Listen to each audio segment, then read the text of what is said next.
Le Paris Saint-Germain s'incline 1 but à 0 sur sa pelouse face au Bayern. Et est-ce que je suis réellement étonné? Pas vraiment. Car si vous avez regardé ma vidéo avant match, vous le savez, j'avais pronostiqué la victoire du Bayern 1 but à 0 avec un but de Coman si Mbappé ne démarrait pas la rencontre. Donc je vais pas faire genre d'être surpris car c'est exactement ce qui s'est passé. Tout s'est passé comme prévu. Ouais, je sais, j'avais envie de flex, ouais. Mais bref, aujourd'hui, on n'est pas là pour vanter mes talents de devin, mais bien pour parler de cette rencontre qui s'est vraiment divisée en plusieurs parties. On a eu la première mi-temps, le but du Bayern, la rentrée d'Mbappé, l'après-rentrée d'Mbappé, et enfin les 15 dernières minutes qui étaient tout bonnement électriques. Mais au final, comment le Bayern a-t-il réussi à s'imposer face à ce PSG à deux visages? C'est ce que nous allons voir aujourd'hui au travers de cette vidéo.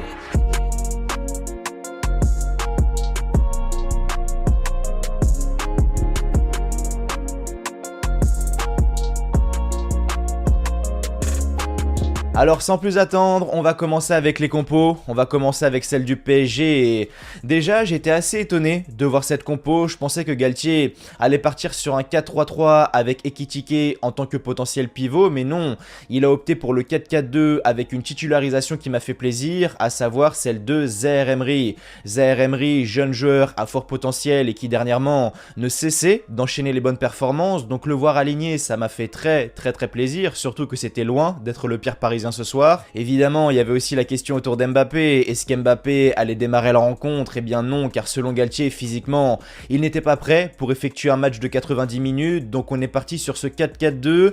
Ce 4-4-2 qui sur le papier était peut-être la meilleure solution. Et pour ce qui est du Bayern, on est parti sur un 3-4-3, même si sur l'équipe, la compo, je la trouve un peu mal foutue parce qu'en réalité, c'était plus un 3-2-4-1 avec deux pistons en la présence de Coman et Joao Cancelo, Goretzka, Kimmich au cœur du jeu, et enfin Sané, Musiala, Choupo-Moting sur le flanc offensif. Bref, pas vraiment de surprise à ce niveau-là.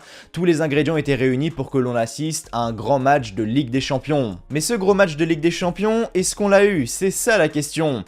Et ce que je vais vous dire ne reste que mon avis personnel, mais moi j'étais un petit peu déçu, je m'attendais quand même à mieux pour un PSG Bayern, alors peut-être que c'est moi qui a placé la barre trop haute et c'est de ma faute, hein, c'est possible aussi.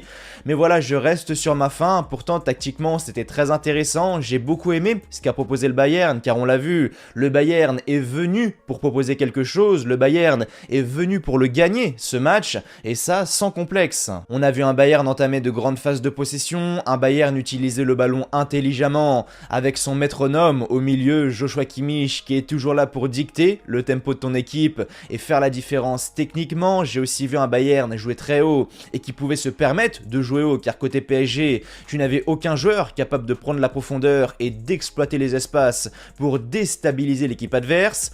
Et avant la rentrée de Kylian Mbappé, j'avais ce sentiment où je me disais que le PSG pouvait jouer toute la nuit, mais que ça n'aurait rien changé, car sans joueur capable de contrer la tactique bavaroise, ils étaient dans l'impossibilité de marquer, car le problème c'est que le PSG n'a pas les joueurs pour pouvoir jouer les contres. Alors oui, Neymar et Messi peuvent apporter un plus offensivement, mais c'est pas eux qui vont mener les transitions rapides. La preuve, en première période, la seule grosse occasion, et je mets des gros guillemets parce que c'était loin d'être une grosse occasion, mais la seule occasion côté PSG, c'est un coup franc de Messi. Pour vous dire à quel point c'était le néant. Après, c'est pas parce que le Bayern a dominé qu'ils ont eu des occasions franches, hein. Très loin de là. Il me semble que la seule frappe cadrée en première période, c'est une frappe de Kimmich qui est tranquillement captée par Donnarumma. Donc, même si le Bayern dominait, il n'y avait pas réellement de danger immédiat sur le but parisien. Et vous voulez que je vous dise pourquoi alors? Ça va peut-être vous paraître dingue, mais tactiquement parlant, le PSG était discipliné parce que tactiquement, le but réellement c'était quoi? C'était de bétonner derrière jusqu'à ce que Mbappé soit apte à rentrer, et c'est exactement ce qu'ils ont fait. Galtier il a foutu deux lignes de 4, dont une juste devant la surface, et ça a plutôt bien fonctionné en réalité. Ça a permis à des joueurs comme Ramos de ne pas être pris dans la profondeur, Ramos qui a confirmé son bon match face à l'OM. Je l'ai trouvé intéressant lors de ses percées balles au pied pour créer créer le surnombre au milieu de terrain, très bon dans la lecture des trajectoires, solide au duel, bref, c'était un Ramos très à l'aise dans ce système. Danilo c'est pareil, quel match ce soir, que ce soit à la récupération ou encore à la relance courte, c'était très propre. J'ai pas peur de le dire, mais Danilo, c'était peut-être le plus au point au niveau de la discipline tactique. Zaïre Emery c'est pareil, très discipliné, à l'écoute des consignes, à un moment, il a réussi à faire la différence sur son côté face à Davies pour ensuite délivrer un centre pour Neymar, donc on peut dire ce qu'on veut. Oui, c'était pas beau, oui, mettre le but, ce n'est pas digne d'une équipe comme celle du PSG, mais ça a plutôt bien marché, ou du moins ça a plutôt bien marché pendant une grande partie de la rencontre, parce que le problème c'est que face à ce genre d'équipe, t'as beau bétonner derrière, à un moment, ils arrivent à transpercer le mur, et c'est exactement ce qui s'est passé. 53e minute, ouverture du score signé Kingsley Coman en faveur du Bayern, effectivement, j'ai l'extrait là qui tourne en boucle.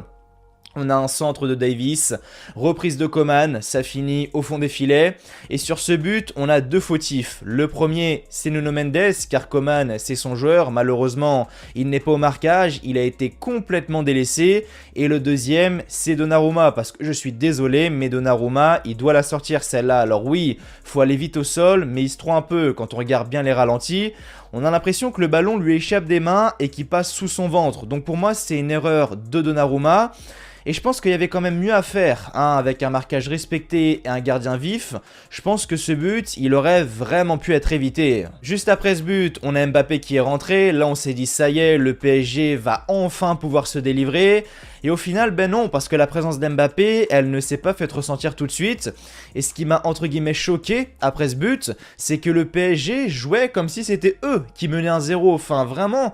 Pendant 75 minutes, on a vu un PSG sans âme et sans révolte. Par contre, dans les 15 dernières minutes, on a vu un autre PSG, un PSG métamorphosé, un PSG qui a réussi à marquer. But de Kylian Mbappé, malheureusement refusé pour hors-jeu, mais le PSG a montré autre chose. Il y a vraiment eu un PSG avant et après l'entrée d'Mbappé. Sur Canal d'ailleurs, à la fin ils ont montré un petit graphique qui représentait le momentum des deux équipes et c'était rouge tout le match. Rouge qui évidemment représentait le Bayern Munich et c'était bleu seulement à partir de la 75e minute. Donc on a vraiment eu un PSG qui a changé de visage lors du dernier quart d'heure et c'est dommage car au final ils repartent avec la défaite en sachant que ça va être très compliqué de gagner du côté de l'Allianz Arena. Pour mes tops et mes flops désormais, alors on va commencer par les tops. Et premièrement, je tiens à mettre Danilo. Alors je vais pas épiloguer pendant 35 ans parce que j'en ai déjà parlé lors de la partie précédente, mais Danilo, il a fait un match très cohérent. D'ailleurs le parc l'a remarqué, c'est pour ça qu'il est sorti sous un tonnerre d'applaudissements et c'est mérité. Franchement Danilo, t'as fait un match de patron. Ensuite je mets Mbappé parce qu'évidemment c'est la clé de ce PSG, c'est la pièce maîtresse de cette équipe. À lui seul, il est capable de te renverser une rencontre et c'est quand il n'est pas là que tu te dis ouais, sans Mbappé le PSG ça fait très peur quand même. Donc franchement bravo à lui pour sa rentrée, bravo à lui pour son but malheureusement refusé, mais il peut être fier de lui parce qu'avoir redressé le PSG comme ça, c'est très fort. Et enfin le dernier c'est Coman, évidemment pour son but, mais surtout pour tout ce qu'il a apporté sur le terrain, à savoir vitesse, dribble, percussion, élimination et surtout danger dans la surface adverse. Bref, ce soir c'était pour moi le meilleur bavarois, donc Coman mérite vraiment sa place dans cette catégorie top. Maintenant pour ce qui est de mes flops, je vais mettre Messi et Neymar. Ouais je sais, deux pour le prix d'un, mais je les ai vraiment pas trouvés au niveau. Je veux dire, c'est dans ces moments là qu'on attend ces types de joueurs. Alors oui, je suis d'accord, sur la pelouse c'est peut-être pas les plus mauvais de la soirée, mais en termes d'apport comparé à ce qu'ils sont réellement capables d'apporter, c'est décevant. Messi à part son coup franc dans le mur et sa frappe en fin de match contrée par Pavard, est-ce que vous l'avez vu? Non, donc Messi et Neymar ont été très décevants car ils n'ont pas su être à la hauteur alors que c'est dans ce genre de match qu'on leur demande d'être à la hauteur. Et enfin le dernier c'est Hakimi que j'ai trouvé complètement à côté ce soir, c'est peut-être d'ailleurs pour ça qu'il est sorti à la mi-temps, mais j'ai vu un Hakimi incapable d'enchaîner les courses à haute intensité, incapable de faire preuve de justesse, beaucoup trop de déchets techniques, et c'est triste à dire mais c'est peut-être sa pire mi-temps en Ligue des Champions depuis qu'il est arrivé au PSG. Maintenant pour conclure, déjà faut pas oublier que le PSG a perdu, que le match retour aura lieu à Munich, mais j'ai quand même de l'espoir. J'ai de l'espoir parce que on l'a vu une nouvelle fois grâce à ce match. match. On a vu que le PSG avec Mbappé est capable de battre n'importe qui et dans n'importe quelle circonstance. Ils étaient au fond du trou pendant 75 minutes, mais ils ont réussi à relever la tête et ils étaient à rien d'égaliser. Donc j'ai quand même de l'espoir, même si j'ai du mal à voir le PSG s'imposer à l'Allianz Arena. Après vous allez me dire, le match retour c'est dans 3 semaines, il y aura le temps de faire les comptes d'ici là. Oui c'est vrai, c'est pour ça qu'on aura le temps de faire un avant-match pour reparler de tout ça. Voilà les amis, c'était tout pour le débrief de ce match entre le Paris Saint-Germain et le Bayern Munich. Victoire du Bayern Munich, 1-0, je le rappelle. Avant de partir, comme d'habitude, n'oubliez pas le petit like, le petit pouce bleu qui fait toujours extrêmement plaisir. Et n'oubliez pas de vous abonner à la chaîne si vous avez aimé ce que vous avez vu. Nous on se retrouve demain pour une nouvelle vidéo. D'ici là, prenez soin de vous. Je vous souhaite comme toujours que du bonheur, que des bonnes choses. Portez-vous bien et merci à vous d'avoir regardé cette vidéo. Allez, ciao, bye bye.